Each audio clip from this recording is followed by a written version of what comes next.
Hello everyone, welcome to my another new blog. দুদিন ধরে প্রচণ্ড ব্যস্ত ছিলাম, সেই কারণে নন্দ উৎসবের ব্লগটা তোমাদের সাথে শেয়ার করতে পারিনি। আর জন্মাষ্টমীর পরের দিন হয় নন্দ উৎসব, তোমরা সবাই জানো। সেদিনকে আমরা গেছিলাম আমার বড় পিসি শাশুড়ির বাড়িতে। আর এই যে সিংহাসনটা তোমরা দেখছো, এটা কিন্তু রূপোর সিংহাসন।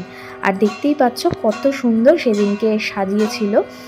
আর এই পুজোটা হচ্ছে ওদের অনেক বছরকার আগেকার পুজো। আর এই বাড়িও কিন্তু অনেক বছর আগেকার বাড়ি, মানে আমি শুনেছি প্রায় 100 বছর আগের।